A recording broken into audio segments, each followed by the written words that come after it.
কোটা সংস্কার আন্দোলনের iron lady হিসেবে পরিচিত সেই নারীকে নিয়ে উঠেছে সমালোচনার ঝড়। দোস্ত, শাহবাগ থানায় এই নারীকে দেখা যায় দীর্ঘ সময় ধরে সেনাবাহিনীর সাথে উচ্চস্বরে কথা বলতে। দোস্ত, অন্যদিকে বৈষম্য বিরোধী ছাত্র আন্দোলনের নেতা তালাত মাহমুদ রাফি সাংবাদিকদের হুমকি দিয়েছেন। তিনি বলেন 15 সেকেন্ডে সাংবাদিকদের ফিনিশ করে দেব। নমস্কার দোস্ত।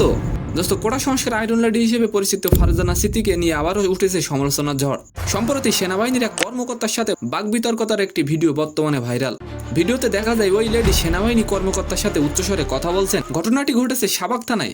সমালোচনার তোপের মুখে পড়ে শেষ পর্যন্ত ক্ষমা চাইলেন ওই লেডি। ভিডিও বার্তায় তিনি বলেন, সবাইকে বলতেছি আমার গতকালের ব্যবহারের নিয়ে আমি খুবই দুঃখিত। ওই রকম ব্যবহার আমার কোনোভাবেই করা উচিত হয়নি। আমি বাংলাদেশের আর্মির কাছে খুবই দুঃখিত। দোস্ত, যে সেনাবাহিনী কর্মকর্তার সঙ্গে এই মহিলা উচ্চস্বরে কথা বলেছিলেন সেই কর্মকর্তাকে সেনাপ্রধান সাধুবাদ জানায়, তার কারণ তার পেশাদায়িত্ব ও ধৈর্যের পরিচয় দেওয়ার জন্য। অন্যদিকে কোটা সংস্কার আন্দোলনের নেতা রাফি বলেন, স্বৈরাচার হাঁটাতে পেরেছি, সাংবাদিকদের 15 সেকেন্ডে ফিনিশ করে দেব। অতিরঞ্জিত সংবাদ প্রকাশ করলে তাদের এই হুমকি দেওয়া হয়েছে। রাফি আরো বলেন, যারা মিডিয়ার ভাইয়েরা আছেন আপনারা কোনোভাবেই অতিরঞ্জিত করে কিছু বলার চেষ্টা করবেন না।